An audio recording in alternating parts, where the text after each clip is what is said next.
Ladies and gentlemen, we're really pleased to have you here this evening, and we want to welcome you on behalf of the Arab American Institute Foundation and our many sponsors and hosts.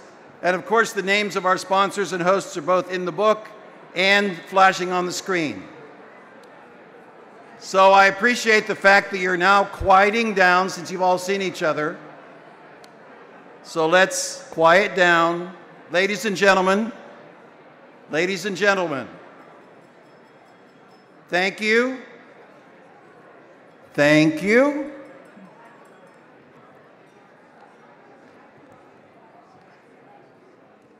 We have a very interesting program and a fun program tonight. You're going to hear a lot of announcements. We have some very special activities this evening. We have a letter from the President. We have a video from Secretary Kerry.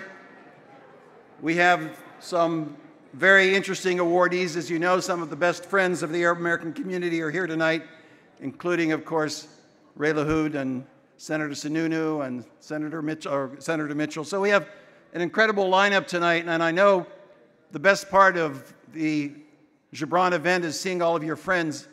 And so obviously, the sooner we can move the program, the sooner you can talk to your friends again. So thank you very much for coming. I'm Jean-Abby Nader, and I've been your MC forever. It's a great job. And I was trying to think about, what kind of theme can we talk about this year for the program, because we always try to look at some key points, and of course Jim always gives us a summary at the end, some very thoughtful meditations on what's been happening in our country and to our country. I wanted to let you know a couple of really exciting things have happened. I'm sorry that George Cody's not here tonight, but at the ATFL banquet they surprised George and he won an award. The president of Lebanon gave him an award called the Shield of Lebanon. That was the good news. The bad news was it qualified George to run for president of Lebanon. So, and I was very happy. My friend Najat Kahlil is here, and she said that there was 100% participation by the Arab American community on the absentee ballots for President Bouteflika in the election last week. They said the ballots will be counted sometime, but don't worry. We like elections in the Arab world, don't we? George, isn't it? We're really good at that, aren't we? On a more somber note, it's a challenging life, a challenging year. 2 days ago, I was at the American Civil Liberties Union National Capital Affiliate. And Judge Robertson, who had been on the FISA court, spoke. And it was very penetrating analysis on his part. But he began by saying, if you think the Constitution is going to protect your privacy rights, you're wrong. And that's a very sobering message for all of us, which continues to remind us that we as citizens are responsible for our country. And we endow the institutions with their power. And so I think one of the things that we have to think about in the coming years when we see moving off the stage people like John Dingell, who's been such a stalwart person for our community and for this country, that you have to wonder, where is the new generation of progressive leadership going to come from? Where are the Republicans and Democrats who care about the values of this country, who care in a bipartisan or nonpartisan way about moving America forward? How are we building that leadership? And so tonight, one of the things we're really proud of is we have a number of young Arab American leaders here. People, well, I guess anybody half my age or younger is young, right, George? Arab Americans who are involved in their communities, working for the federal government, working for state and local governments. And we're very proud to have them here tonight because they're the ones that we hope will make a difference. So tonight, we're very, very pleased to begin by introducing you to someone who's very, very special. I know that because you're mostly people of intellectual stature that none of you watched the Super Bowl game, but if you had, there was a wonderful Coca-Cola commercial which became very controversial because as part of it, a young lady, Palestinian, sang America the Beautiful in Arabic. And it became a YouTube sensation.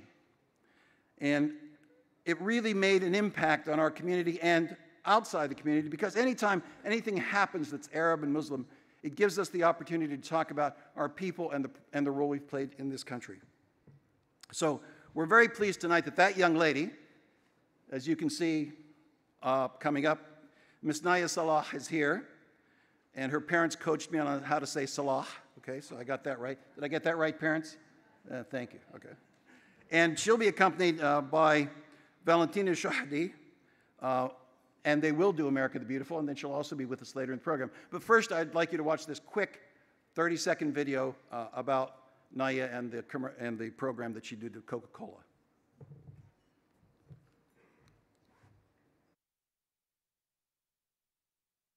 When I sing the song, I feel really happy. I feel joyful. I feel, every word that explains happy. America is one union, but with a mix of cultures, and it doesn't matter who you are. We should always be friendly to each other, no matter what difference you have. Ladies and gentlemen, please welcome.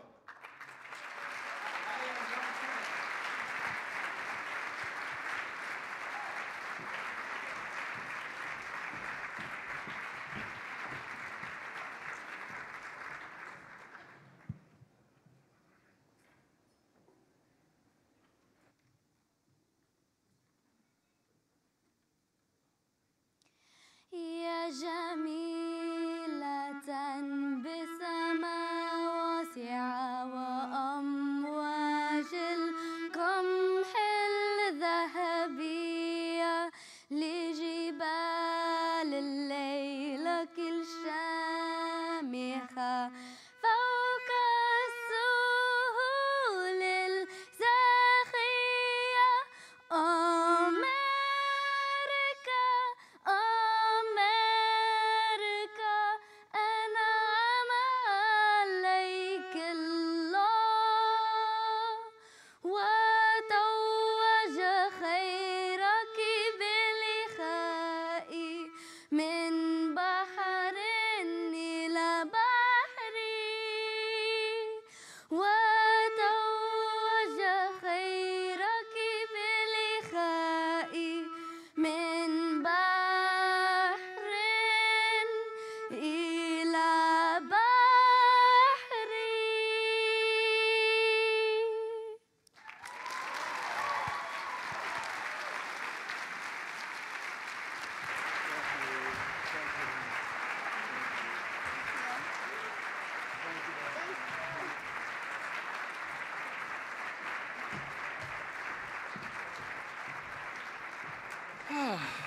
Well, those were the two most special hugs I'll get all night. Sorry, Jim. One of the things that pleases me so much about coming to this event year after year is being able to connect again on a social basis with some very, very good friends. And I have to say, very close to the top of the list of that is George Salem, as you know, one of the founders of the AAI and AAA Foundation, an icon. George has become an icon, and it's not just because of the way he looks in a tuxedo, but because of all the contributions that he's made throughout his career to our people and our community and to our country. Ladies and gentlemen, please welcome the chair of AAI and AAIF, George Salem.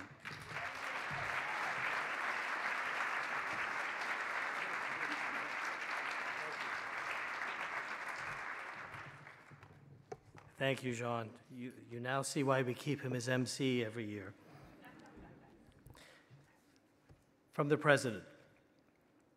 I send greetings to all those attending the 2014 Kahlil Gibran Spirit of Humanity Awards as you recognize my good friend and former Special Envoy, the Honorable George Mitchell, Martin Luther King III, and participant media.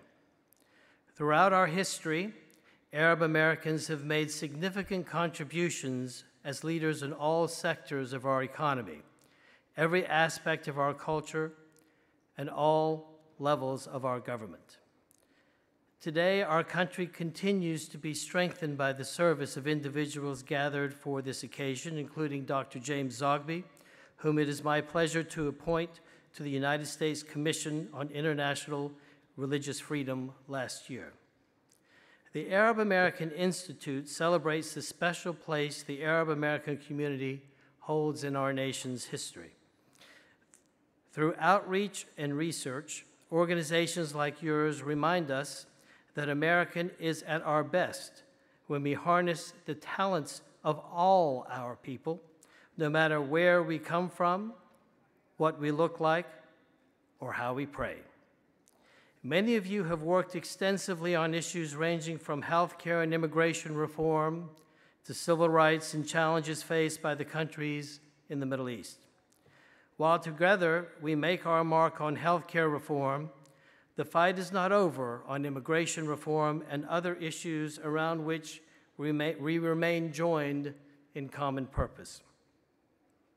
By celebrating the values of people across the globe, occasions like the Spirit of Humanity Awards reaffirm our belief that these forces uniting us are far more powerful than those that divide us. Around the world, people share basic desires for freedom and respect. My administration remains deeply committed to pursuing just and lasting peace in the Middle East, and I firmly believe that we must continue to strive for a comprehensive peace between the Palestinians and the Israelis. The continued support of the Arab American community and groups like yours is critical to making peace a reality in our time. On this special occasion, I wish everyone all the best for an enjoyable evening. Barack Obama.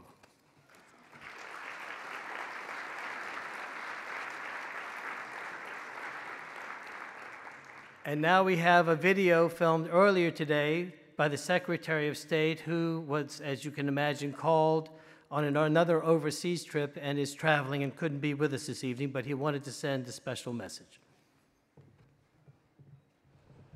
Good evening, everybody. Thanks so much for letting me share a moment with you tonight as you celebrate the Arab American Institute and its vital efforts to strengthen the Arab American community and build bridges between all communities. I particularly want to thank Jim Zogby and Maya Berry for their leadership, for their strong voices, and for bringing the diverse voices of Arab Americans to the center of the American conversation. The commitments and values that drive the Arab American Institute are clearly reflected in the lives that you honor tonight. Jeff Skoll, Martin Luther King III, and Senator George Mitchell. Each of these men come from obviously far different backgrounds, but each of them have made enduring contributions in different parts of our society. They're being honored tonight because of what they hold in common: their deep commitment to confronting the most difficult challenges, the challenges that we all understand have plagued us for too long, challenges to peace and to justice. I was privileged to see that commitment in George Mitchell when I was a young senator, and he served as our majority leader. I saw George on campaign finance reform. I saw the way he led the Senate and forced a vote and tried to get rid of the perception people have of corruption in the way money enters American politics. He was way ahead of his time. I saw it also personally in the way that he empowered our committee on the POW-MIA investigation, and in the way that George stood up against an illegal war in Central America. This was clearly someone with a moral compass who cared and who didn't just talk about peace and justice, but did everything in his power to be able to implement it and see it lived by others. I have no doubt that those values came in part from George's own journey. The son of an Irish and Lebanese immigrant from Waterville, Maine, a journey that made him ultimately one of the global statesmen of our time. It is something that really underscores what is so exceptional about our collective American journey. I'm actually personally grateful for George's leadership and friendship over many years, and make no mistake, George's example and his relentless pursuit of his goal have never been a more important example for me than today in my work as Secretary of State.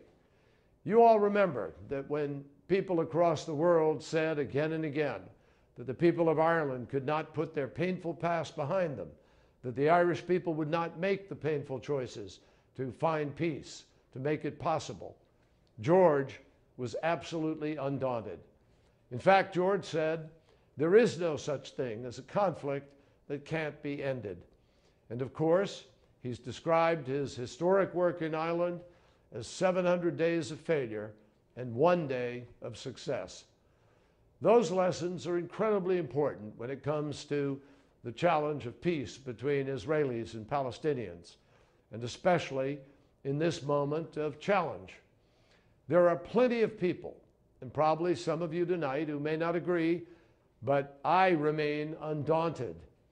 I believe that the only solution to the very tough issues that have to be confronted in the Middle East is a two-state solution.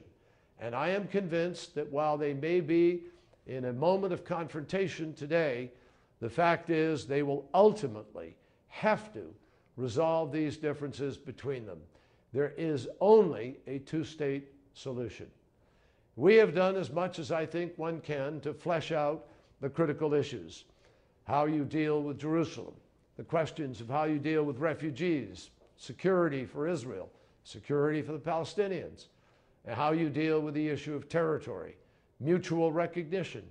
We have laid out all of these issues on the table, all the critical questions and choices that have to be made in order to bring about an end of conflict and an end of claims. We've also made available the incredible possibilities of peace, and we've made them, I think, clear enough that everybody is now able to see it. With the Palestinian Economic Initiative, we've brought partners from the private sector and across the world together to try to make the possibility of a better life on the ground a reality, not sometime in the future, but now. We're going to continue to believe in all of these possibilities of peace and in finding some way forward. And the reason for that is very simple, because peace is ultimately the only way forward. That's what I told both Prime Minister Netanyahu and President Abbas just yesterday when we had a discussion about where we're heading. And that's what I want to share with you tonight. They both say that despite this interruption, they want to get back to the table and they want to negotiate. So my friends, whether it's on the Middle East peace or in Ukraine, in our negotiations with Iran, or in all of the State Department's efforts around the world, remember, none of the work that we're doing, and George Mitchell will tell you this, can ever be measured in a news cycle or even in an election cycle. Each of the three honorees tonight have lived that same lesson through their service and their commitment, and I thank you very much for honoring them. The Arab American Institute has made that lesson clear through its persistent efforts to promote tolerance and understanding. So tonight, I thank you for all your efforts, which continue to make our country stronger, richer, and most importantly, more tolerant. Thanks so much for all that you do, and I wish you a great evening.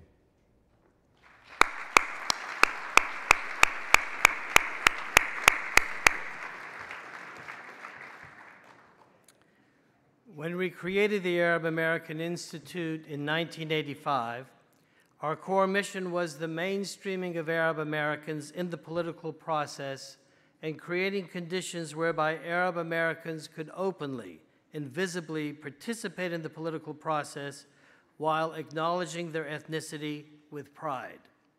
This agenda of ethnic political empowerment has evolved over the last 29 years to the point where we now have members of the cabinet, governors, senators, congressmen, and elected representatives at all levels of public service. The promotion of Arab Americans in public service has been a pillar of AAI's mission since its inception in 1985. A highlight of our annual gala is to assemble in one room leaders of our community who serve an elected and appointed office throughout our nation. As has been mentioned by Jean, we have former Secretary of Transportation Ray LaHood with us this evening, as are a number of Arab Americans who currently serve or have formerly served in office, including John Alem from the West Virginia House of Delegates, Senator John Sununu, of course our awardee this evening, Senator Mitchell, and Andy Shalal and Zaid Ramadan, who through their candidacy in Washington, D.C. and New York City have helped pave the way for future Arab American candidates to seek elective office even in the toughest races. We also have with us Arab Americans from the Department of State, Homeland Security, and Interior, as well as staffers on Capitol Hill, police officers, firefighters, teachers, and members of the military and armed forces, and state and local government. Because this year's gala comes at the same time as the spring recess, the Arab American members of Congress and many of their colleagues who normally attend our gala are in their districts, but they all call to send their best wishes. Arab Americans in public service, whether as political appointees or in the diplomatic corps, to serve as goodwill ambassadors for our community. I would like to take this opportunity to ask all Arab Americans in the audience who are currently or have in the past served our nation at any level of public service, elected or appointed, or in the civil service, military, or law enforcement, to please stand together and be recognized. Let's give them a round of applause.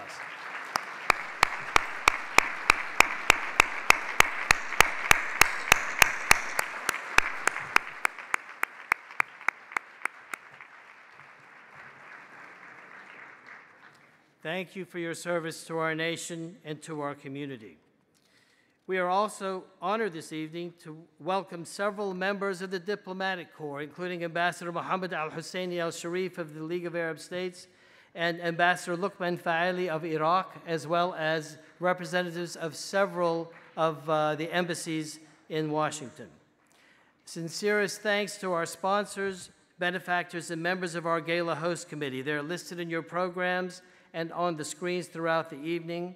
And also, kudos and thanks to the AAI staff and volunteers for their remarkable work.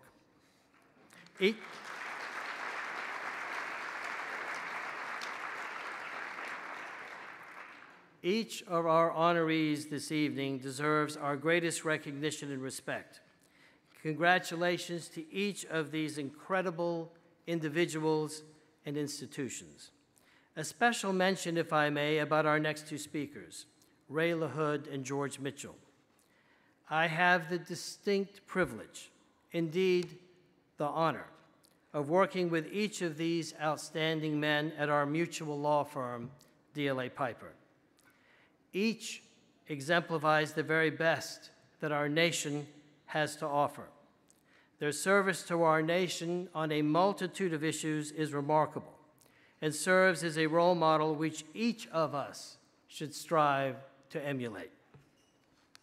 Every year, the Arab American Institute Foundation recognizes those who have devoted their careers to public service. The Najib Halabi Award was created in 2004 to honor an Arab American who's excelled in public service and conducted his or her public life with a strong and visible pride in their ethnic heritage. Our first presenter is the former U.S. Secretary of Transportation, recent addition to the AAI Board of Governors, and past Halabi awardee, the Honorable Ray LaHood. Please join me in welcoming Secretary LaHood to the podium, who will present the Halabi Award to this year's honoree.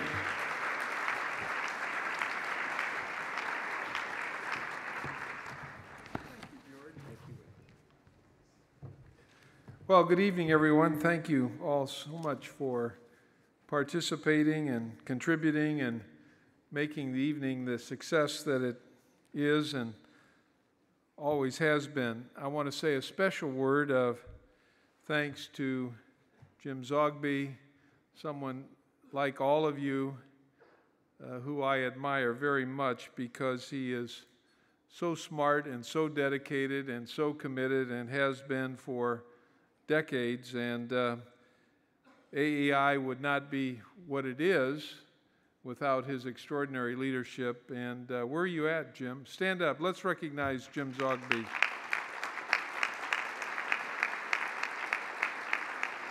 And I also want to thank Maya Berry, because Maya is just really taken this organization to the next level and has been an extraordinary leader in so many ways. And the dinner tonight is such a success in large measure to her work and the work of an entire team at AAI. And Maya, I don't know where you're sitting, but please stand up. Please stand up and be recognized.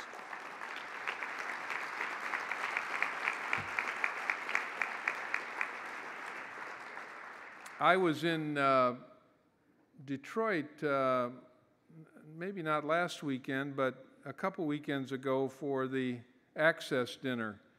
And prior to going to the dinner, I had the occasion to visit the Arab American Museum. It is phenomenal. So for all of you that have contributed to making the Arab American Museum such an extraordinary place that highlights so many people who have contributed so much, not just to Michigan or Detroit, but to America. Thank you for that. It's a great, great place, and I hope all of you at some point will have a chance to visit there.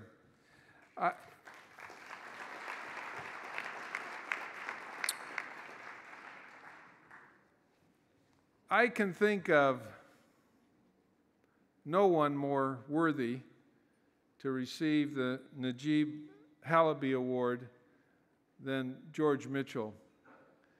And as I talk about his background, much of it you will remember.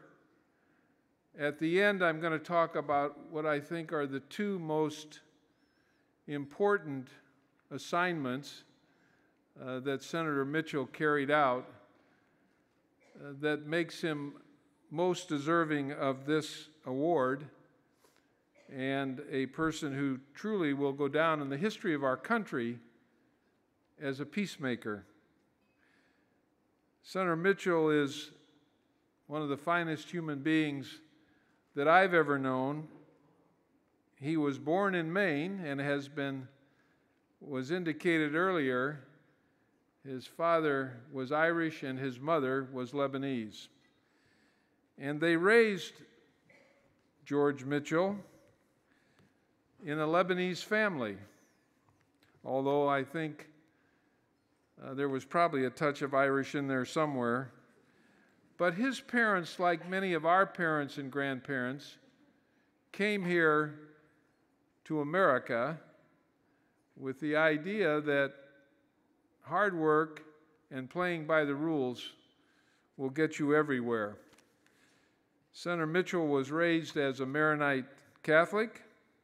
He served in the Army for 2 years. He received his law degree from Georgetown University, and perhaps that's where the idea of politics maybe took hold with him. He was a trial lawyer with the Justice Department, a congressional staffer with Senator Muskie, and he practiced law in Portland, Maine. He served as U.S. Attorney in the state of Maine, was a federal judge, and when Senator Muskie became Secretary of State, he became the U.S. Senator from the state of Maine, and then was elected in 1982 to the Senate. And he served with great distinction as the Senate Majority Leader for 6 years. And as Secretary Kerry pointed out, was involved in every major issue during that 6-year period facing our country. But to me, the two things that I think will be Senator Mitchell's lasting legacy was the work that he did to bring about peace in Northern Ireland. Something that many of us who were watching that during that period thought could never happen. And I know that President Clinton takes a great deal of pride and credit in the peace that was finally accomplished in Northern Ireland. The credit for that goes to George Mitchell for the work that he did in bringing people together. And I want to read something because I think it really articulates the work that went on. Since 1995, Senator Mitchell has been active in Northern Ireland, in the Northern Ireland peace process, having served as the United States Special Envoy for Northern Ireland under President Bill Clinton. He first led a commission that established the principles on nonviolence to which all parties in Northern Ireland had to adhere, and subsequently chaired the all-party peace negotiations, which led to the Belfast Peace Agreement signed on Good Friday, 1998, known since that time as the Good Friday Agreement. No one ever thought that that could happen. And as you watch the violence that took place and the killing of young people and others in the region, every American's heart went out to the people. But because of Senator Mitchell's personal intervention with the parties, that is what played the crucial role in the success of the talks and led to the Good Friday Agreement. And for his involvement in Northern Ireland and the peace negotiations, Senator Mitchell was awarded the Presidential Medal of Freedom on March 17, 1999. March 17th. St. Patty's Day. For you Lebanese that don't know that, or Arab Americans that are only worried about St. Marin Day or something like that. And he was also presented the Liberty Medal, July 4th, 1998. In accepting the Liberty Medal, Senator Mitchell said, and I quote, "I believe there's no such thing as a conflict that can't be ended. They're created and sustained by human beings. They can be ended by human beings, and no matter how ancient the conflict, no matter how hateful, no matter how hurtful, peace can prevail." So that will be one of his lasting legacies, and the other will be, and perhaps most people don't really know this, but Senator Mitchell was involved more recently in the Palestinian-Israeli negotiations. But earlier on, Senator Mitchell led an American fact-finding commission initiated again under President Clinton in 2000, intending to find solutions for solving the situation between Israel and Palestine. Senator Mitchell's report, published in 2001, stressed the need for Israel to halt the expansion of its settlements in the Palestinian territories and for the Palestinians to prevent violence. And this report was renewed, or interest in the report was renewed when Senator Mitchell was named Special Envoy for Middle East Peace in 2009, and with which he served for a couple of years and has since left that position. And he was appointed by President Obama to do that. Senator Mitchell is a peacemaker, and I believe that will be his legacy for all of the things that he has done.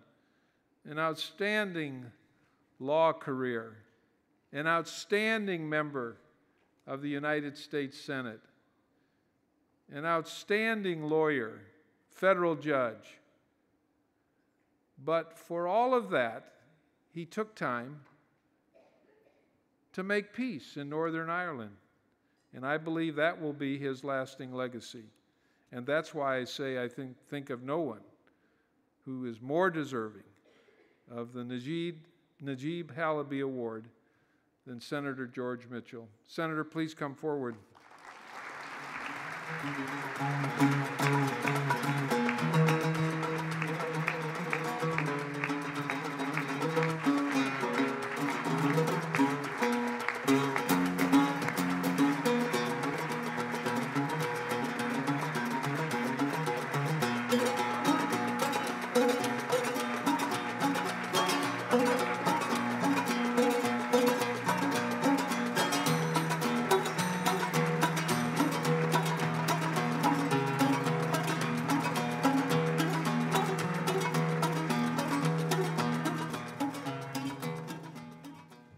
Thank you very much, Ray, for that overly generous introduction.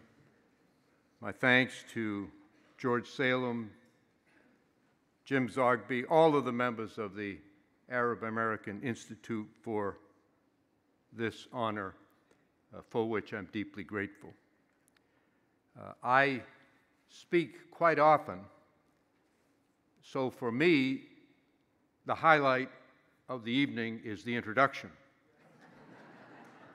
And I want to say, Ray, I want you traveling with me around the country to introduce me wherever I go. That was really wonderful. The danger, of course, from such generous introductions is that you might start to believe them. So I like to begin by telling a story about introductions and how I was brought back down to earth. I spent 5 years in Northern Ireland. When I finished, I wrote a book about my experience, and when it was published, I went on a tour of this country to promote sales. I received many, many invitations, and I learned in the process that in the United States, there are more Irish American organizations than there are Irish Americans. Every one of them invited me. I couldn't accept them all, but I did many. And as I traveled around the country to these Irish societies, they developed an informal competition among them as to who could give the longest, most fantastic, often ridiculous introductions of me. The proper response, of course, would have been for me to show some humility, to urge them to keep it short, but I had an improper response. I kind of ate it up and I encouraged them, gave them more information, scolded them when they left something out. One guy spent 35 minutes introducing me, disclosing things about my life that I previously had not been aware of. And when he finished, I get up and I told him that he'd left out the fact that when I graduated from high school in a small town in Maine, I got the Science Award my senior year. So when I got to the last stop, which was the Irish American Society of Stamford, Connecticut, I was very much impressed with myself. My hat size had grown. I could just barely squeeze my head in through the front door. But when I did, the first person I encountered was an elderly woman who rushed up to me very excited, shook my hand vigorously, almost knocked me over, and she said, "I am thrilled to meet you." She said, "I don't live anywhere near here. I drove 3.5 hours just to come here and tell you what a great man you are, for all the good things you've done around the country, and to ask you, please, will you sign my poster?" She had a poster with a photograph on it. She handed me the poster and pen, and I said, "Well, of course, I'll sign your poster." I looked at it, and I said, "But before I do, I think there's something I should tell you." She said, "What is it?" I said, "I'm not Henry Kissinger."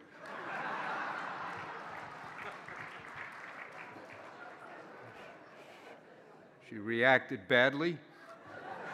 She said, "You're not? Well, who are you anyway?"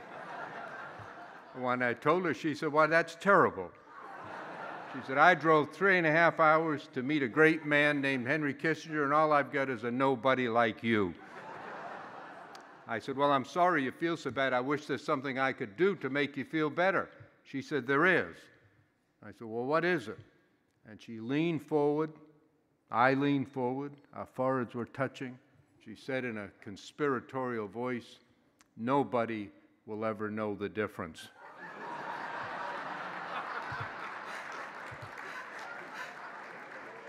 She said, "Would you mind signing Henry Kissinger's name to my poster?" So I did. Now here's the best part of the story. About a year ago, Kissinger and I appeared together at an event in New York. We had a big business crowd, and we had a moderator and the two of us, and he asked us questions about China and the Middle East and so forth. And I thought it'd be a good time to tell that story, which I did. And the crowd loved it, and Kissinger really enjoyed it. So later, as we left, it was a high-rise building. When he and I got in the elevator together, we went down. He said, "You know, I've appeared with you often. I've heard you speak many times, especially when you were Senate Majority Leader. I have never heard you give a better talk than you did tonight." I said, "Well, what was it, my answer on China or the Middle East?" No. He said, "It was that story you told. That's really great." He said, "You should tell that all over America." So I have been. Now I can check off Washington, D.C. and the Arab American Institute. Well, I do want to say a few words about my growing up and my parents. As with most human beings, my parents were the most influential persons in my life. 5 years ago, I had the opportunity to serve as the U.S. Special Envoy to the Middle East, as Ray indicated in his introduction. And early in my tenure, I made it a point to visit all of the countries in the region to meet with the leaders there. In Beirut, I met with the President of Lebanon and with his cabinet and several of his advisors. He began the meeting by saying that he was, of course, aware that my mother had been born in Lebanon, and so he asked me to say a few words about her. I told him this story. When I was a young boy growing up in the small town of Waterville, Maine, my mother often said to me, to my sister, and to our brothers, "You should see Lebanon. It's so beautiful. The mountains, the oceans, the forests, the air is pure, the water is clear. Oh, Lebanon, my Lebanon." Many years later, after my father died, my sister Barbara, who is here this evening, took my mother back to the village of her birth in Lebanon, the only time she ever returned. There they met with relatives and friends, and of course, being Lebanese, they had to have a big meal. Afterward, my mother was asked to say a few words, and she stood up and said to her relatives and friends, "You should see America. It's so beautiful. The mountains, the oceans, oh, America, my America." Well, I'm grateful to my sister Barbara for making that trip and preserving the story, because it perfectly reflects my mother's attitude. And I'd like to ask my sister to stand, please, and be recognized. Yeah.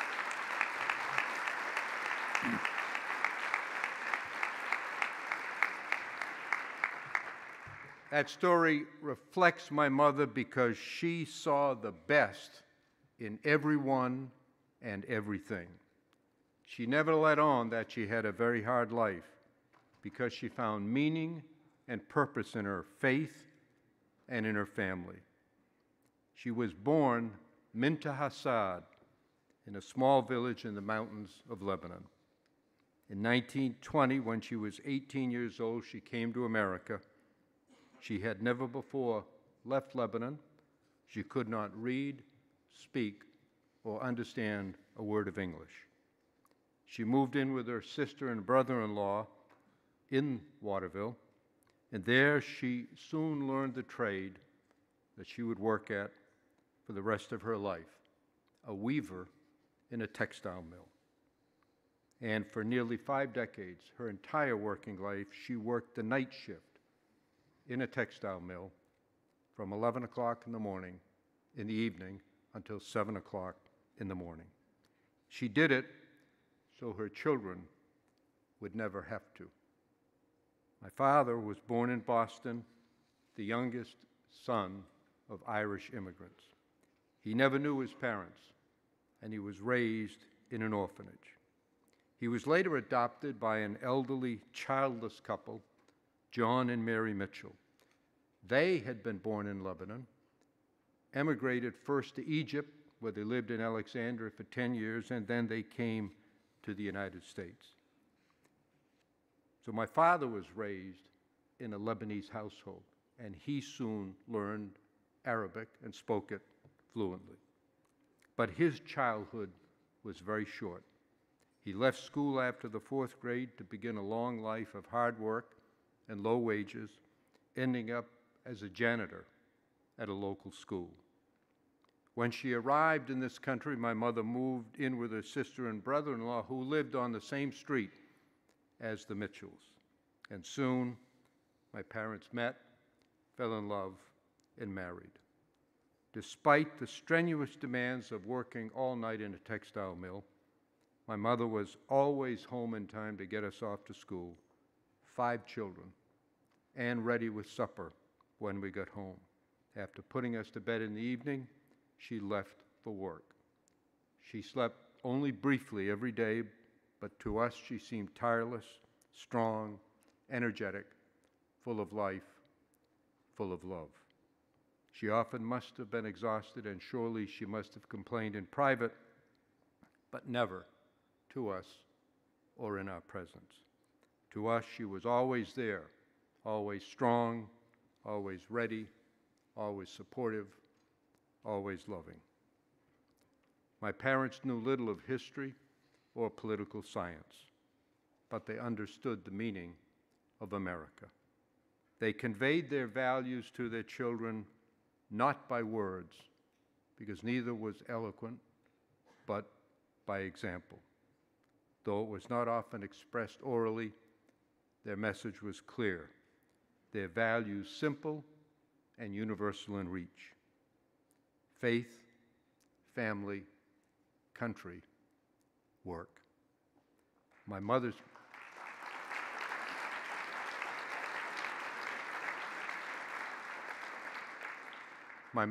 faith was total, central to her life, an integral part of everything she did. After she stopped working, she attended church every day. For her, religion meant more than just listening to the gospel or reciting it. It meant living its message in daily life, and she did. She integrated faith, love, and charity into a life of meaning, even though she lacked education, status, or wealth.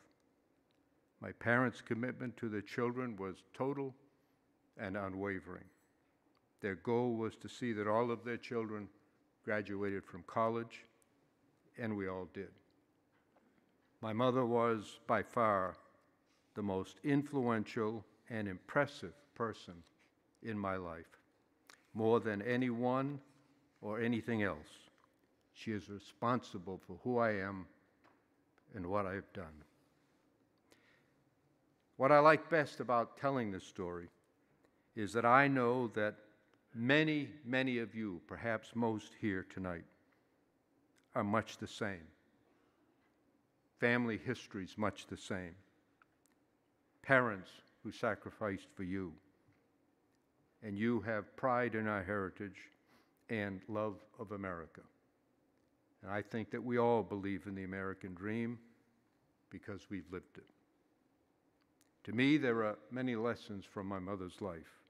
And one of them is that wherever we're from, we're fortunate to be Americans, citizens of what is, despite its many imperfections, still the most free, the most open, the most just society in all of human history. Before I entered the Senate, I had the privilege of serving as a federal judge. It was a position of great power, and I enjoyed every minute of it.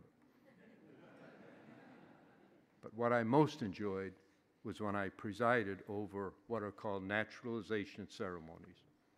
They're citizenship ceremonies. A group of people who'd come from all over the world and who'd gone through the required procedures gathered before me in a federal courtroom in Maine. There, I administered to them the oath of allegiance to the United States, and by the power vested in me under our Constitution and law, I made them Americans.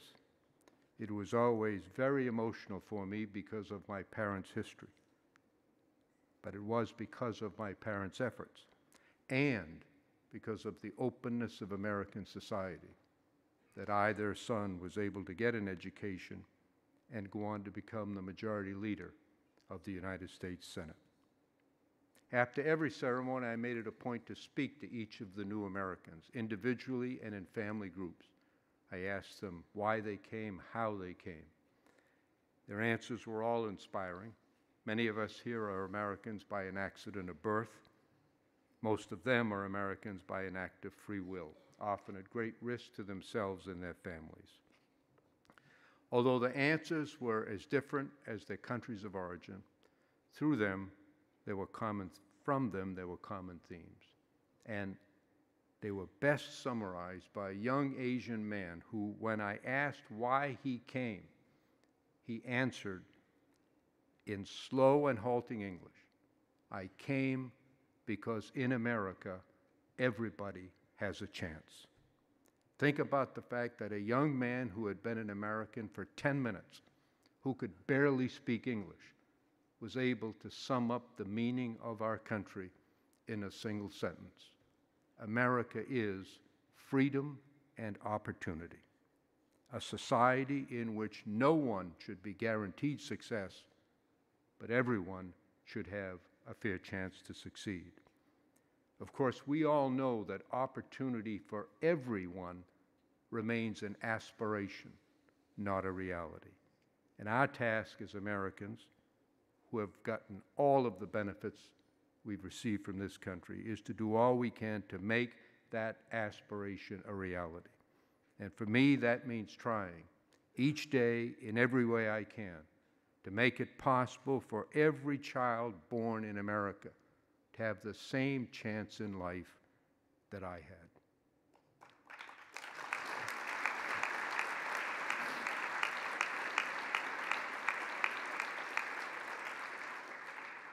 I close by repeating what I said at the outset. I'm honored by this award, and the only thing I would change would be to add 3 words to that plaque that Ray handed me: Son of Mintaha.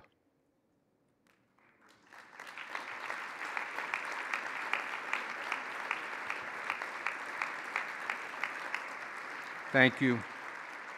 Thank you. May God bless all of you, and may God bless the United States of America.